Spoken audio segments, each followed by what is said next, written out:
Folks, we got him. Liam Cohen is back. Back, and gone. He's back. Liam Cohen is returning to Lexington. Chris Mortensen was the first to report. Luckett, I know that this has been rumored for a while. How impatient were you when you woke up Friday morning? How about Mort hitting us with the chill out? UK fans, that's why I was like, is that a fake tweet? I know it's been hanging out with Mark Stoops, telling us not to speculate. And now you got to be careful with the whole verified rules, right?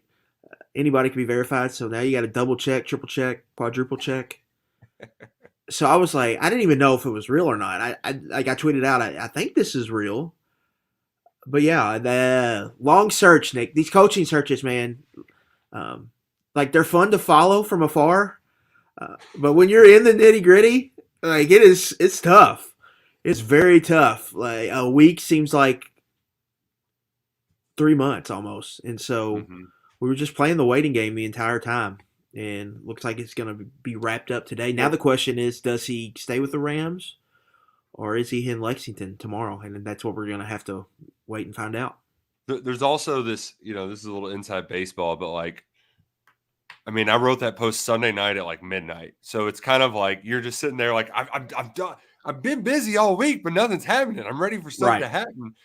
It finally happened. And look at first and foremost, familiarity aside, Kentucky just hired an NFL offensive coordinator to be its offensive coordinator. That's huge.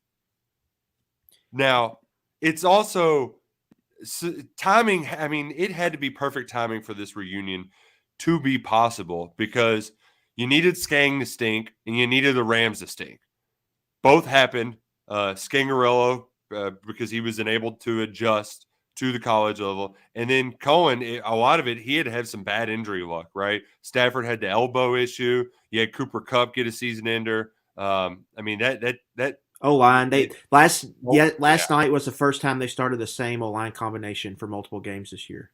Yeah, they had started a different OL combination every game until last night.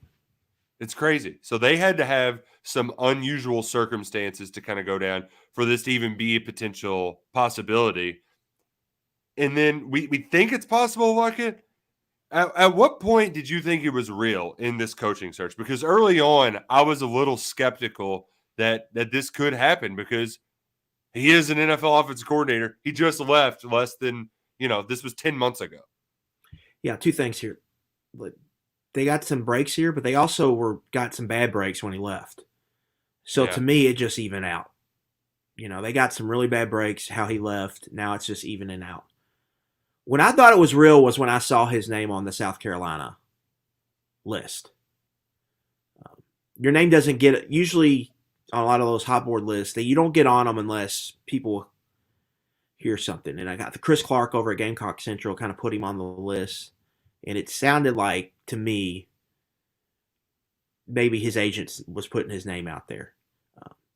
If you kind of dig into the Rams, there's maybe signs that maybe McVay kind of hangs it up after this year. Yeah. And maybe goes and does TV. I'm just kind of reading tea leaves here. But that's just what it feels like with all these guys leaving the Rams like they are. After they all flocked to go work for him last year. Right. And so I think that might be a sign that he was looking for somewhere to go. It's the mice leaving the ship or whatever, right? Yeah. And for Cohen, he could probably stay in the NFL and get a job with someone if McVay left. But it might not be a coordinator position. You might have to take a step back and be a quarterback's coach. So for him, it might be a thing where, do I want to do this or do I want to go run my own operation?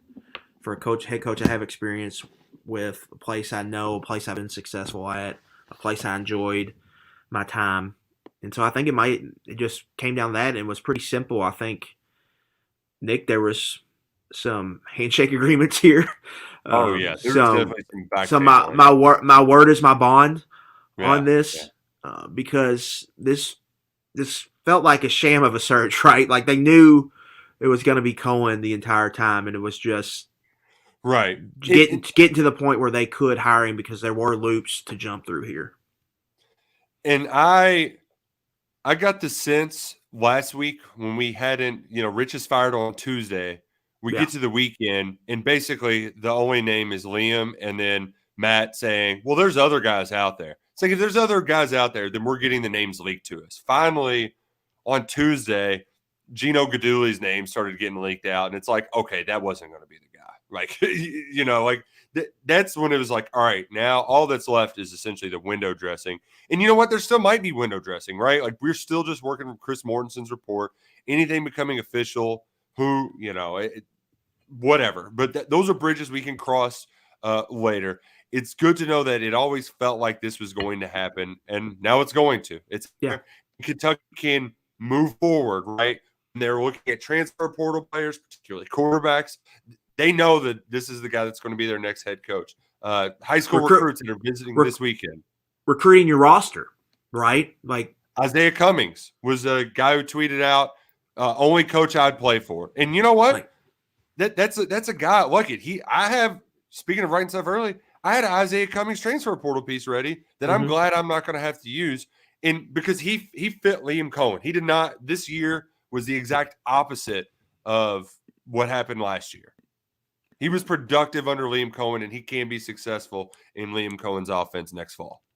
Yeah, just Tavian Robinson. He might return for a super senior season. He might not. He came here to play for Cohen. Now he's got that opportunity. Mm-hmm. Yeah, right, you mentioned transfer quarterback. Graham Mertz is a name we've heard.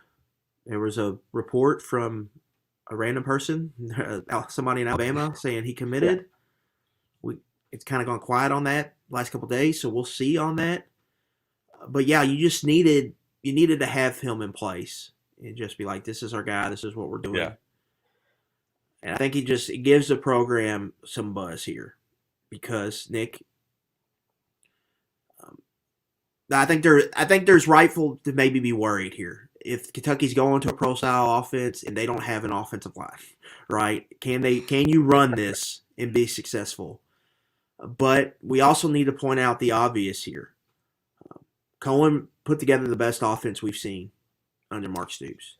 Let's run through some of the numbers because they've had some good offenses, some fine. I'm going to put that. They had some fine offenses at times. The team that beat Lamar with Steven Johnson, 2016. Lynn Bowden, that thing really got rolling. But this is the only good offense, the only one that finished top 50 in yards per play. I would classify 2016 and 2019 as good offenses. Those were legit top 35 offenses at the end of the season. Like they were scoring points. Still weren't top 50 SP plus though. Which is crazy but that hadn't at the end of the season, you felt good about that offense could go score you 30 points in a game. Right? But this was to the next level though. It could do a lot of different things. They were top 10 in red zone efficiency. They were top 10 in third down offense. Top 25 in yards per play, like top 5 in success rate. Yeah, I mean they had a 1,000-yard rusher, 1,000-yard receiver, and almost a 3,000-yard passer. Hadn't done that in years. And the big thing with Cohen, like the scripted drives. I think he had touchdowns in 10 of the 13 games. Opening scripts were really good, and you saw growth from him as a play caller, using QB run when he didn't want to use it. Consistently finding ways to get Wan'Dale Robinson the football, 104 catches on 146 targets in 13 games. Like they were force feeding their guy. And like I've talked about, everybody wants to talk about the McVay tree with Cohen, but for me, like he played for Mark Whipple, coached for Mark Whipple, I think for a little bit. He is very much a Mark Whipple disciple.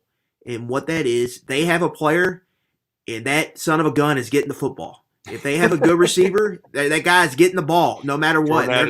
Their offense is going to run through that. Right, Jordan Addison at Pittsburgh. This past year, Trey Palmer at Nebraska had an awesome season, LSU transfer. Next year, number 2, it's getting the damn ball no matter what. Like they are going, like number 2 is getting the football, and they're just going to figure it out. Number 2 and number 6 are getting the football, and everything else is going to be branched off of that. And so for Cohen, that's, I think, reason to get excited because he's shown flexibility as a play caller, because he's shown if he's got dudes, those dudes are getting the rock, and you're just going to have to live with it. And, like, let's be honest, he did a really good job with Levis, bringing him along. Now, there was growing pains and there was bad moments for the offense. Turnovers were a big issue Cohen's first year. But overall, I mean, they had a really, really good season, and I think there's reasons to believe in him. Whereas, and Nick, experience here. He knows Yeah. what he's getting into in the college game, recruiting, all of that. I think that with Scangarello was a big a learning curve, an unexpected learning curve for everybody involved that was hard to get over. I've got some more thoughts too, but I do want to get some of your questions that are on the chat here on the YouTube page. Appreciate y'all following along with us on a Friday afternoon. This is great news for a Friday for Kentucky fans everywhere. Lucas has he says it's an ignorant question for Luckett. If Cummings fits Cohen's system well, but does Josh Caddis also fit it? Because we know that we love us some Josh Caddis here at KSR. I think there's room for both, Luckett. Please explain. Just look at what Justin Rigg did in Cohen's system. More of kind of a traditional inline Y tight end who's plays a big role in the run game, who they used at fullback at certain situations, and was very heavily involved in some of their play action stuff in pass game. Like, that's Caddis's role. He's the new Justin Rigg, I would say. Mm-hmm. Now, Cummings and Dingle are going to be more of kind of the off-ball type tight ends, right? They're going to be the ones going in motion a lot. They are going to be the ones lining up in the slot, running over routes, things like that. With Cummings and Dingle, I think it's really big for Cummings because Cohen carved out a role for him in 2021. Now he's got Dingle, who's kind of the same mold, I would say, as a player. Yeah. So Cummings is tight end 3 in this offense, but I think he's definitely going to have a role. But Caddis is like he's going to probably lead the tight end in snaps because of what he brings as a blocker. Yeah. And because he's more of a traditional tight end for this offense, and he's the superior blocker of the two. I mean, there's no arguing that. And here's the other part of it too. Like they need the bodies in that tight end room. They just do. Right. Like, there's no. They need them. That position gets injured a lot. I would say tight end and inside linebacker are the two positions that get the most banged up. So even if at least now Cummings can philosophically see a coach like, I'm going to have opportunities where really he dropped that one ball in game 2 or 3 this year and just never got the ball again. Didn't catch a pass at all this fall. And, right, you get Kamari Anderson. You get him locked up. This kid from Detroit Cass Tech. He's visiting this weekend, officially visiting. That gives you 2 tight ends with him and Tanner Lermaster. Mm-hmm. That's 5 scholarship tight ends. Yeah. You should be good right there, especially with Dingle and Caddis. Right. 2 guys you feel really good about. And Cummings has playing time mixed in. So you should feel solid about that tight end position. I think if you lose Cummings, you really have to look at transfer portal. Mm-hmm.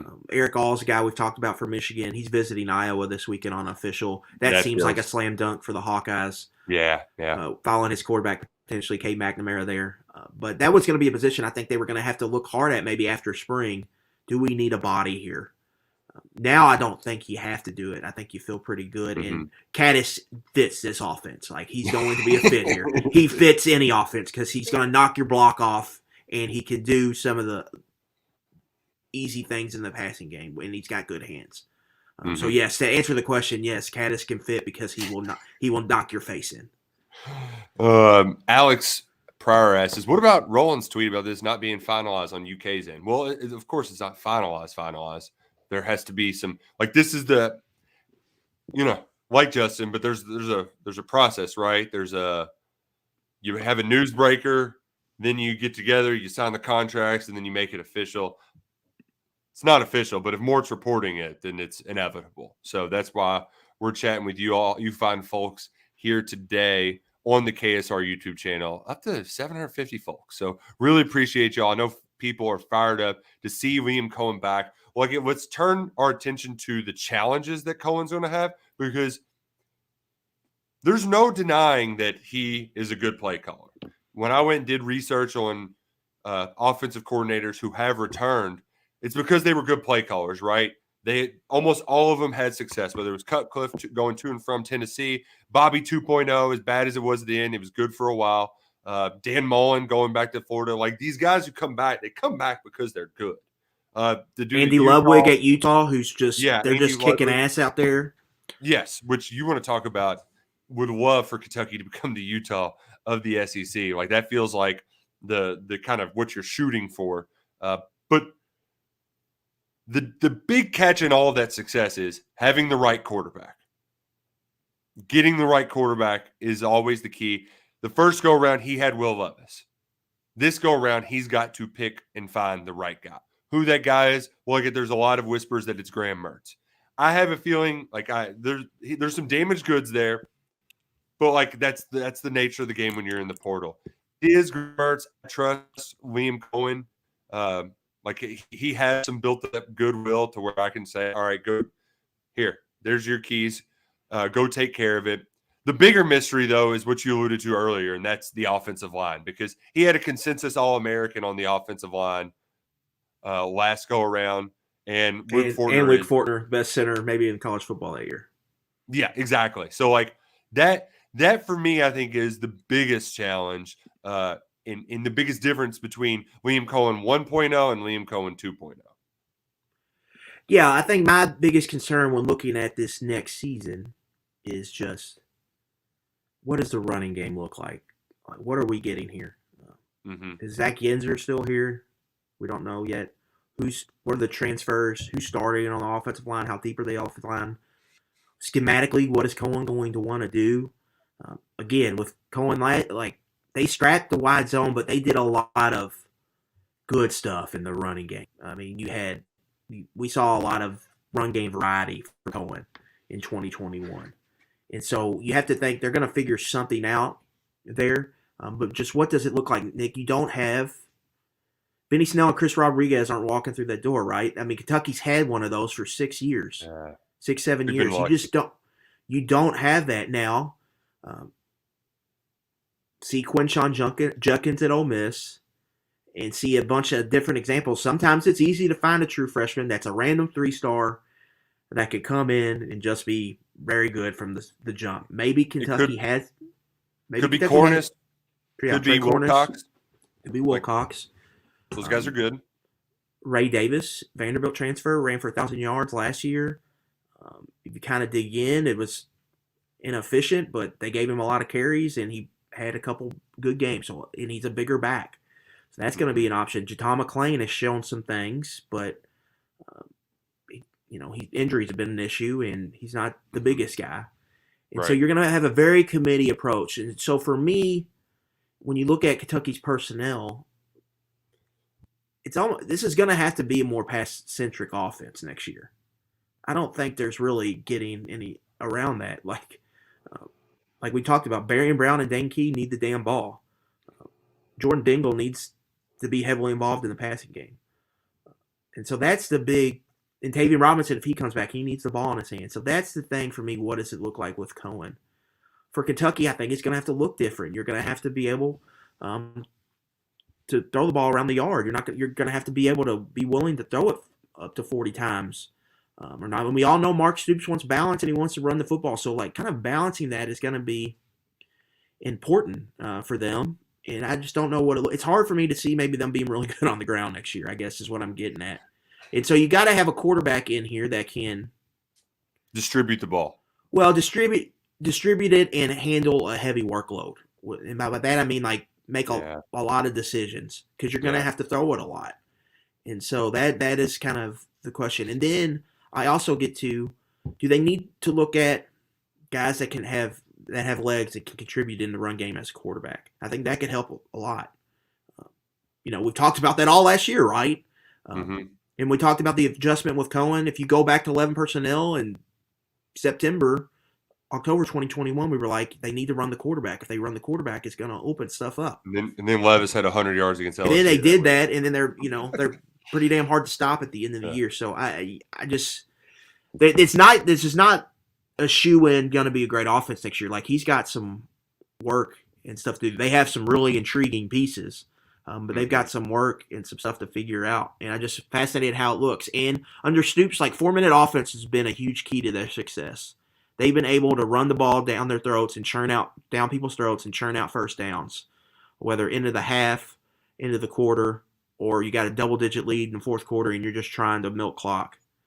I don't know if they're going to have that this year. So that, like, stylistically, they're going to have to be different. It's going to take some adjusting, not only for Cohen, from Stoops as well, I think. And so just watching how they kind of morph this offense is going to be very, very most interesting part of the upcoming season for me. So here is, well, this is all coming to me at once, so it might be a little disorganized in this take, but Luckett, Wan'Dale Robinson was not going to be Wan'Dale Robinson that we knew if he came here straight from Kentucky. He kind of had to go away. Kentucky had to change things for it to be a successful formula. Although it would have been fun to watch him in 19 in bowling ball. Yeah. Man, them two doing read option, that could have been great. That would have been fun. Here's the thing with Liam Cohen, too. You mentioned the way things, like they're going to have to throw it more. Stoops, in his press conference last week, sounded willing and aware that they have to be different because of their personnel. Liam, you're one offense coordinator. When you have a pre-established culture, you can't just kind of come in and steamroll your way like we're doing things this. You kind of have to dip your toe in a little bit, right? After leaving and coming back, Liam Cohen's going to do things his way. And I think that's a good thing. I think that everything in that offense, and I'm talking like from recruiting on up, I think it's going to be Liam's going to get the last word, and that should help. I mean, Carmelo English is a player we haven't really talked about much. I feel like he's back in the mix, right? The 4-star receiver from Alabama. From a high school recruiting standpoint at quarterback, he's got to go fix that. But I think he's going to have a lot more autonomy and decisions, not only from the recruiting standpoint, but also play calling. And I don't think it's going to be very difficult for him to tell Mark Stoops, yeah, I'm going to try to give the ball to Barryon Brown, and he's going to get it more than our running backs are. Like, sorry. Sign me up. Yeah. So I think ultimately, even though this was without a doubt a missed opportunity in 2022, all of the things were lining up until he left. If he can get the right quarterback in here, then overall it could be a net positive for this Kentucky football program. I want everybody to think about what Kentucky's entering here. And I know some people scoffed at that Stoops extension, paying him $9 million extended after losing to Vanderbilt, yada yada yada. But Kentucky's walking into an SEC where it's going to be a 9-game schedule, Nick, where Oklahoma and Texas are going to be in the rotation, where divisions are eliminated, and it's going to be very, very hard to win games. Right? You're going to be you're always a prisoner of your schedule in college football, but more so than ever for Kentucky, they're going to be a prisoner of their schedule. There's going to be some years where they have chances. There's going to be some years where, man, it's just a gauntlet. Go 6-5. I mean, that's about all you can ask for if you're playing 5 top 15 teams or whatever. And so it's just a gauntlet. But Kentucky's now entering this with the best coaching staff, I think. Like I wrote about Liam Cohen today, and Mark Stoops was very much a blues brother, and we're putting the band back together, right? I'm getting Liam Cohen. I'm getting Brad White. I know both these guys are good. I know both these guys are going to have a bright future. I've got a chance to lock them in and go on a run here for about 3 years. And so we're just going to we're rolling the dice, and we're going to roll with these guys and what we know. And so I think trust factor is big here. Like Stoops, I think, trusts Cohen. How could he not? He's the best one he's ever had. Best results. And obviously the trust is there with White. I mean, White's produced, a top 15 defense this year. He was a huge part of that top 15 defense in 2018. And he's kept them at a consistent top 40 level, which is very hard to do at a school like Kentucky. The hardest defense is all the Jimmys and Joes. Like, you got to have players. And if you don't have the top of the line player, it's hard to be good at defense year in and year out. Offense is a little different. Offense should be the easier thing to build at Kentucky, and it's been the harder thing. And so you get Cohen in here, get the offense up. What we really want to see, Nick, is top 25 offense, top 25 defense together. We haven't had that yet. No. These two guys, I think, Cohen and White give Kentucky the best chance at having that. And if you put that together in the same year, what does it look like for Kentucky? And we that's talk what about we the special thought seasons. about. That's how it Yeah. happens. And you put those two things together. That's what we thought was going to happen this season. This year, and it didn't. Right. Yeah. Well, really, the defense was. If you would have told me, Nick, that Kentucky would have had a top 15 defense in July, I would have been like, well, we're going to New Orleans. We're going to the Sugar Bowl. Right. Like that's a 10-2 season. What I would have said. Right. And it just didn't play out like that. And so that's the disappointing part of this year. But now, like, you got the band back together. Now you can see if you can get that on the same page. If you get that on the same page, then, like, that's when you can talk about a special season. Oh, big shout out to everybody in the chat. Jeremy Johnson, he's fired up to watch Mertz or Cohen's tutelage, which and Mertz, like, it's not done yet. Like, we'll see. Yeah. You know, there's a lot to be parsed through here. Mertz could have. There could be other competition Kentucky's doing with Mertz too. So we'll have to see on this. But Kentucky's banking on what they know here, and we'll see where it can take them. But I think from just a jolt of energy, I think this is good too, right? Yes. Especially after the way the season excitement, right? And now we're going to Music City Bowl, and we don't even know what's going on, and we don't know who's playing. And well, Jaden asked a good question here. Are we going to get a dose of Destin Wade in the Music City Bowl? I want it. I have no intel that it's going to happen, but this feels like a great opportunity for the kid because, as you mentioned, with QB run, if it is Mertz is not a runner.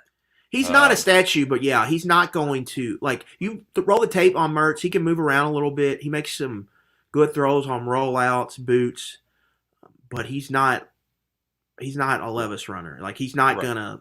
You're not calling up design runs for him. So can you? That's what I want to find out in this Music City Bowl. Can they put together a package? Because even if we don't know right now what the timeline is going to be for Liam Cohen, but in all likelihood, Scott Woodward, he's going to play a big piece of this. Scott Woodward was in Liam Cohen's wedding. They're very close. He can come up with some sort of Destin Wade package that Cohen would like to see on tape, right? Like, they can have something like that. I want to see what that is in the Music City Bowl. This is your best proving ground. It's better than any blue-white spring game. Destin Wade, show us what you got. Show us what you got. Yeah, absolutely. I mean, I just don't know what the offense is going to look like. Like, they are going against a dynamite defense.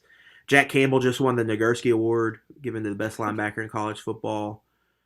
Riley Moss is going to be like a top 100 pick at cornerback.